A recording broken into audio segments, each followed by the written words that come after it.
Listo, mis amores. Entonces, ¿qué es lo que tenemos ahí? Los reinos animales, no, los reinos. Porque uno de los reinos es animal. Míralo acá. Entonces, lo que estamos viendo allí son los reinos, ¿listo?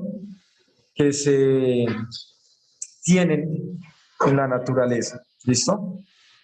Entonces, digamos que la división de estos reinos, tranquilo, tío, hasta que no toca tomar nota, tranquilo, todo bien que yo no voy a revisar apuntes en ninguna de las tres evidencias, todo bien. Sí, claro, mamá. Es que yo ya tenía listo esto. Y el par en el piso. Tan listo como usted. Entonces, vean.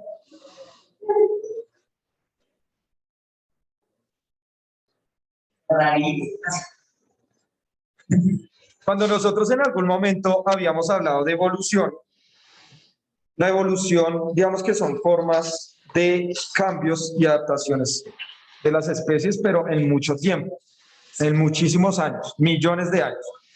Entonces, lo que nosotros estamos viendo acá es cómo todas las especies se empiezan a originar a partir de una sola. Y esa una sola es acá. Recordemos el nombre de la bacteria de la primera. ¿Cómo? El nombre de la primera bacteria, papu.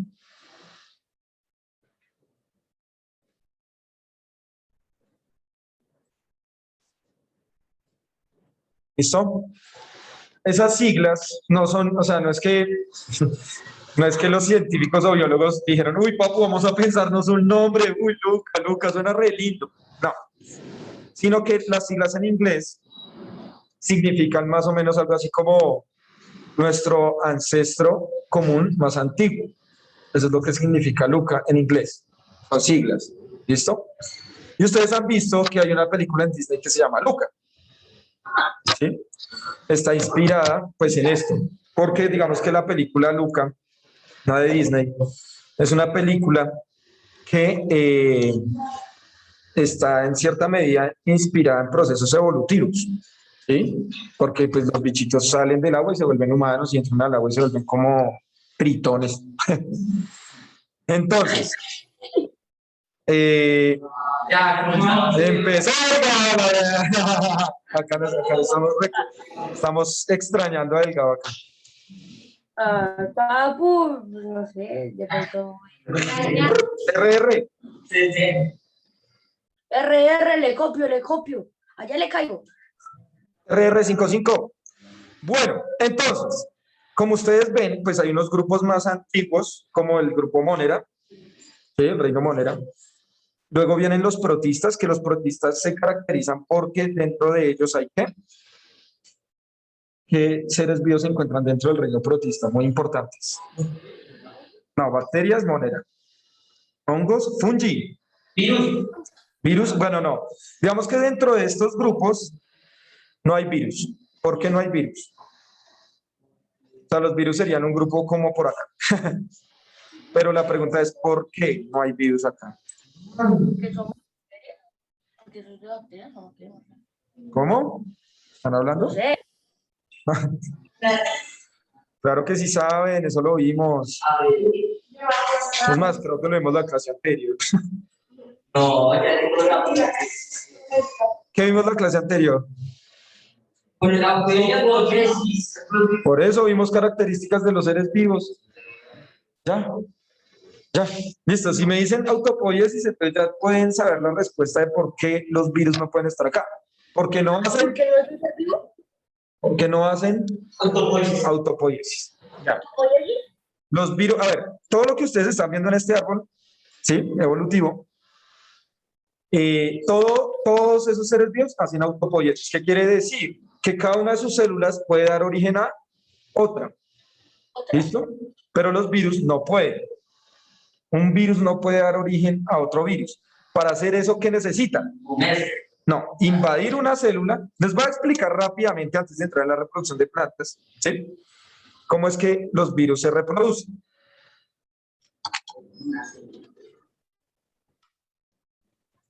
Papu, entonces los virus no pueden hacer autopoiesis. No.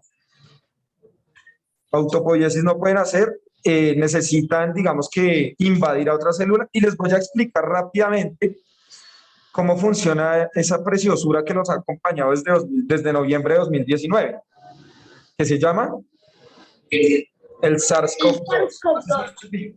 Eso, papu. Estamos en sintonía. Dice, yo creo que no me actualizó. Entonces, vean, es que no encuentro una imagen bien bella. Ahora sí. ¿Pero sobre qué? ¿Sobre el SARS-CoV o sobre ¿Eh? la... Entonces, vean, este virus no es el SARS-CoV-2. El SARS-CoV-2, o sea, el que genera la enfermedad de la COVID-19, es redondito, ¿cierto? Y tiene como unos chusitos. Es como un solecito bien hermoso, bien bello, que nos ha acompañado por más de un año y medio más. No, pues, muchas gracias. 2 años de su dulce compañía. No nos desampara ni de noche ni de día. Hasta que nos ponga. SARS-CoV-2. Listo. Entonces, vean, este tipo de virus es el que uno más conoce, es el que más muestran como en películas, series animadas, etcétera, de esta forma, que tiene esta formita, ¿sí? Este tipo de virus se llama un bacteriófago, es decir, ataca. Oh, genios. No, muy bien, lo bien que llamo. El bacteriófago Sí. parece No ahí se le un escucha, Juan José. No, papu, pero yo. Papu, Se está desgarrando la garganta. Papu.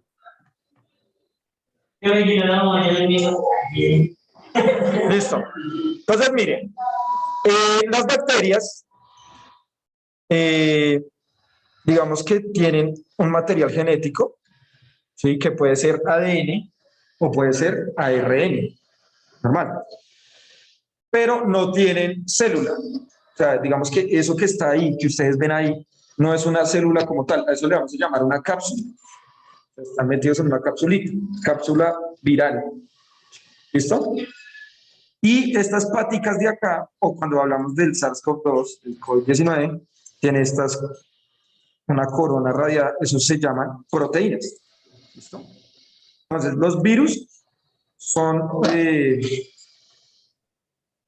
digamos, bueno, son algunos seres, llamamos seres por hoy. Ya les digo por qué el problema con llamarlos seres. Que van a usar estas proteínas para engañar a las células. Son muy chiquiticas. ¿Sí? Las cápsulas de virus son demasiado pequeñas. ¿Sí? Razón por la cual pueden entrar muy fácilmente a cualquier célula. ¿Listo? Entonces miren que estas son bacterias. Las bacterias son demasiado pequeñas. Y estas bacteriófagos son mucho más pequeños que esas bacterias. ¡Slida! Bacteriófagos.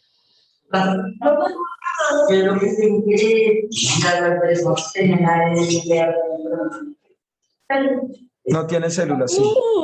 Eso no es una célula. Espera, tío, atrás.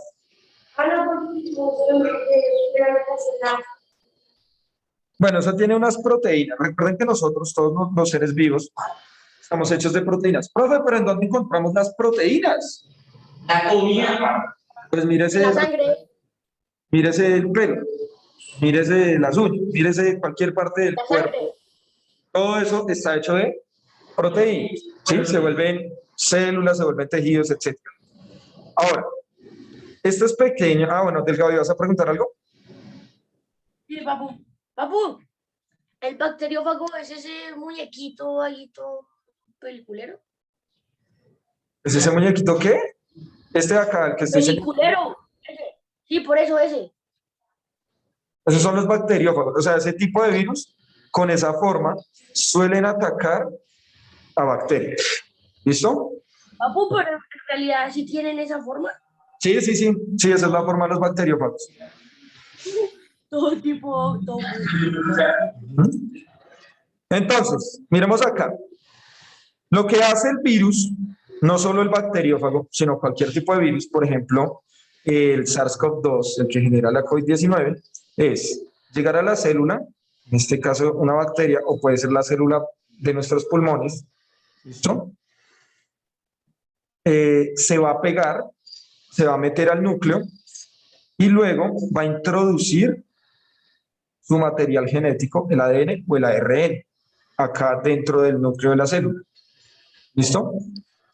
Ahora, va a cambiar ese material, parte de ese material genético original de la célula por el de él. ¿Listo? ¿Cómo? El material de abajo. Lo desecha. O sea, digamos, él, mira, ahí se pega, que es este cosito rojo de acá, fucsia. Lo deja acá dentro de la célula y ese se pega al material genético. Entonces, delgado. Perdón. Bueno, entonces, lo que hace el virus es engañar a la célula cambia su material genético y hay un organelo muy importante para que lo tengan en cuenta, que es el que nos produce a nosotros principalmente, que son los ribosomas. O sea, los ribosomas, todo lo que nosotros somos, fue creado por los ribosomas de cada una de nuestras células. Entonces, ellos son los encargados de producir todo. Entonces, los ribosomas creen que están produciendo cosas buenas para la célula, cosas que necesita la célula, ¿sí? Pero lo que realmente están haciendo, porque los engañó el ADN, es producir más cápsulas de virus, ¿sí? Y así es como se reproducen los virus. Entonces, cambia su material genético por la célula que invade, que infecta, y luego esa célula empieza a producir cápsulas de virus, muchas cápsulas de virus. ¿Listo? Cuando ya la célula queda muy llena de cápsulas de virus, ¿qué pasa? Explota, así.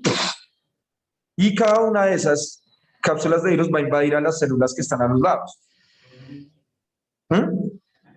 Razón por la cual, o sea, si las células se estallan, por eso las personas que ya padecen la enfermedad del SARS-CoV-2 no pueden respirar, porque está destruyendo literalmente cada una de sus células, las está rompiendo. Los virus, las cápsulas de virus las estalla las células pulmonares. Por eso, digamos que es tan peligroso o son tan peligrosos los virus. Ustedes también conocen un virus que obviamente más adelante hablaremos mucho más de él, que se llama el VIH. ¿Listo? Claro, nuestro Es gran el virus compañero de que nos acompaña en inmunodeficiencia todo humana.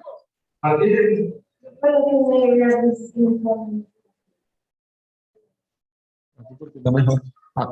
Entonces, el VIH genera una enfermedad que se llama el SIDA, ¿sí o no?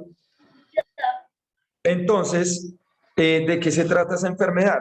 Es el mismo proceso. Es un virus que se pega a una célula, se reproduce, estalla la célula, pero la diferencia, digamos, con el bacteriófago o con el SARS-CoV-2, ¿cuál es? VIH, ¿qué células ataca?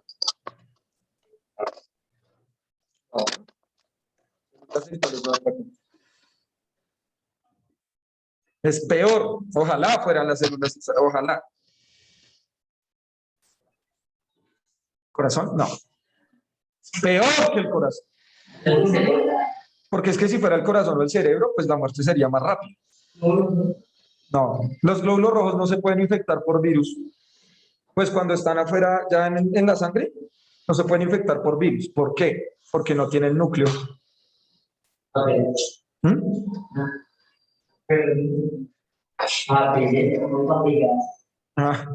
Sí, no se les puede pegar porque no tienen núcleo. Entonces, ¿a quién atacará el VIH? Es peor aún, peor. No sé, ataca a los glóbulos blancos. Sí. A los glóbulos blancos. ¿Qué hacen los glóbulos blancos? Pues son nuestro sistema de defensa. Si entra un virus, si entra Son una los que nos bacteria, nos si entra un defienden. hongo. ¿Cómo? ¿Delgado? Son los que nos defienden sobre. Ah, ok, ya. ¡Apu! Pero es que usted está en un hueco por allá, en una cueva. No, papu, pero es que. Ese es el problema, que Ahí, está en papu. todavía. Entonces, vea, Ah, eso de el VIH lo que él está haciendo es dañando todo nuestro sistema de defensa.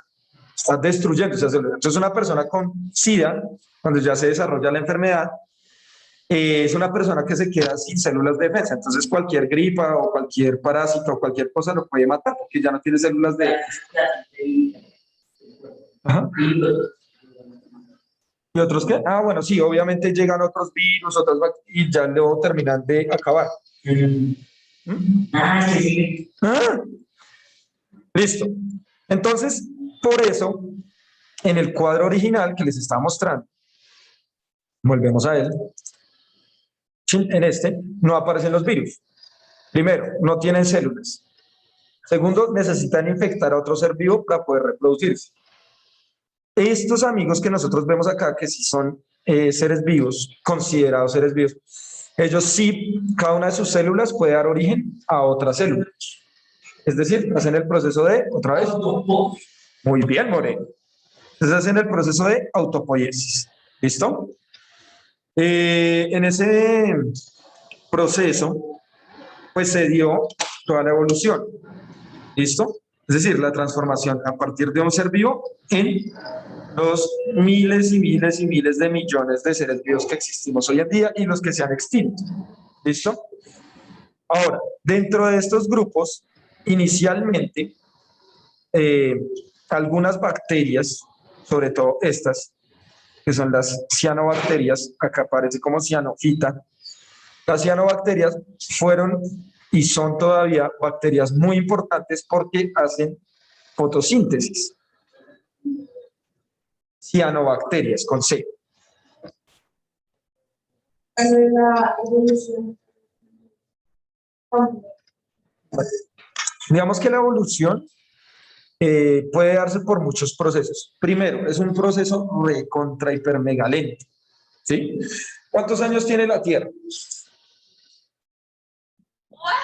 10 millones de años. 4.300 millones de años tiene la Tierra. Es un planeta muy joven. No, mentira, ya está obviamente con sus buenos años encima, igual que nuestro Sol. Nuestro Sol ya es un Sol muy adulto. Ya empezó a crecer para volverse una gigante roja y después desaparecerá gran parte del sistema solar cuando crezca.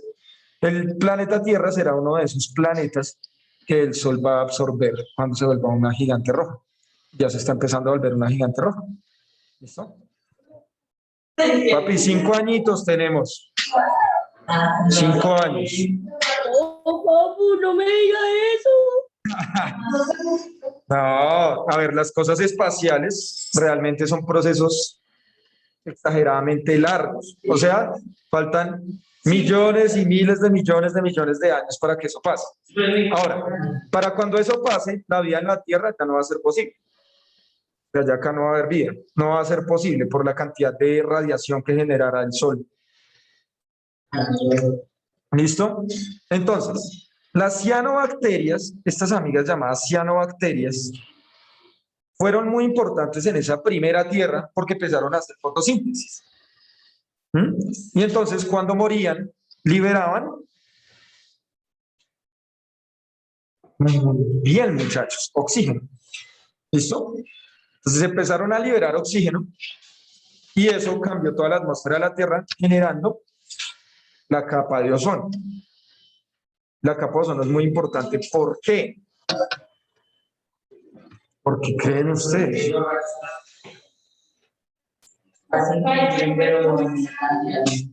Sí.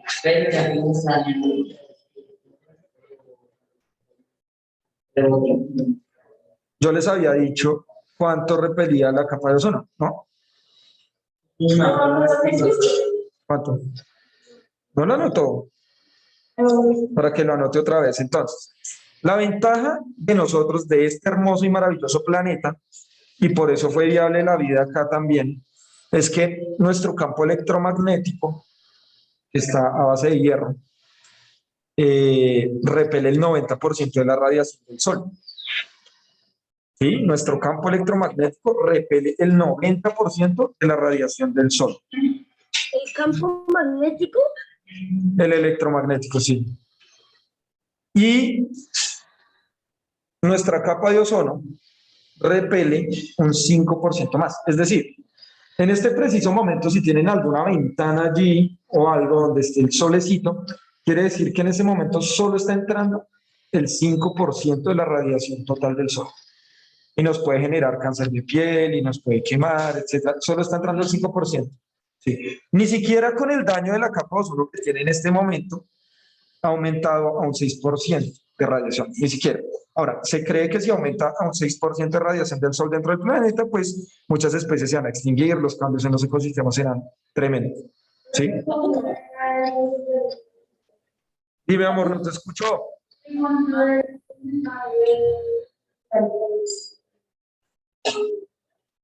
90. No, 90 qué? ¿Sí? ¿Era 90? Juanjo, ¿qué? Papu, ¿era 90% de qué? De radiación del Sol. Ahora, eso ustedes lo vieron con la profesora Angélica el año pasado. Si se acuerdan que las auroras, tanto boreales como australes, se forman, es por esa radiación del sol. Sí, es el contacto del oxígeno y se ve verde así. Es por eso. Pero digamos que ese es uno de los graves problemas que nosotros estamos hablando también de Marte. ¿Sí, no? Es uno de los gravísimos problemas de Marte. La capa de ozono, el campo electromagnético de Marte no es tan fuerte. Y si bien es un planeta que está mucho más lejos que la Tierra, está entrando mucha radiación, lo que impide que haya, digamos que, otra temperatura y posteriormente vida. Cuando se está dando a las antenas, está volviendo ya. No, es muy frío. Lo que pasa es que la radiación se puede expresar en calor, se puede, pero digamos que no necesariamente. Entonces la radiación es la energía que libera un átomo. ¿Sí? Entonces, como el Sol es una estrella, ¿y cómo funcionan las estrellas? ¿Estrellándose? No sé. Estrellándose, ¿cómo así que estrellándose? A ver si me escucha, ¿no? A ver si me escucha, ¿no?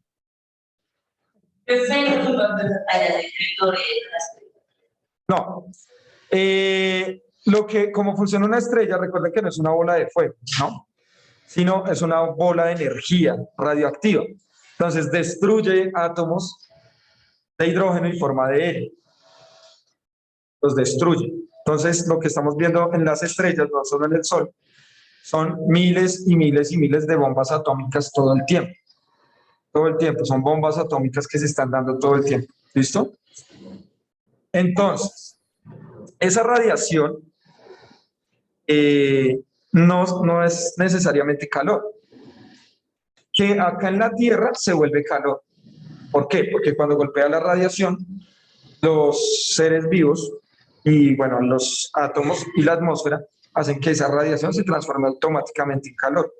Pero lo que pasa en Marte es que, digamos que está muy frío, la temperatura de Marte es muy baja. ¿Cuál es la temperatura de Marte? Más o menos entre ¿qué y qué? Uy, no, tampoco. Pero sí es muy baja. En 250. No,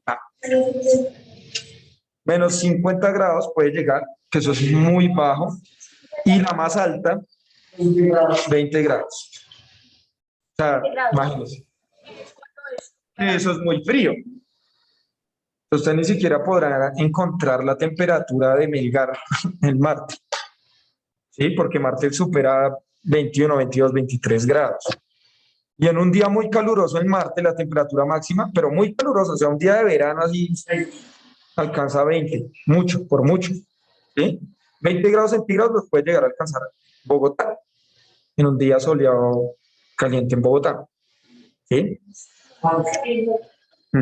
Ahora, ese es uno de los graves problemas. Ahora, las bacterias, perdón, se adaptaron a la luz a la radiación del sol para hacer fotosíntesis, es decir, producir glucosa para poder sobrevivir, y empezaron a ser autosuficientes. O sea, ellas mismas solo necesitaban de la luz del sol para poder vivir. Pero, ahora sí, así empieza a funcionar la evolución. A partir de ese primer mecanismo, pues empezaron a haber cambios. Y es que empezó a producirse mucho oxígeno y las especies, o sea, los diferentes seres vivos que están ahí, empezaron a adaptarse de formas diferentes. Y luego apareció el reino protista. ¿Cuáles son los principales representantes del reino protista? Las algas. Hongos, bacterias pertenecen al reino mono. Y al reino protista tenemos dos, unos que se llaman los protozoos y las algas. Los protozoos son organismos unicelulares, como las amebas. ¿Ustedes ya han visto las amebas? Todo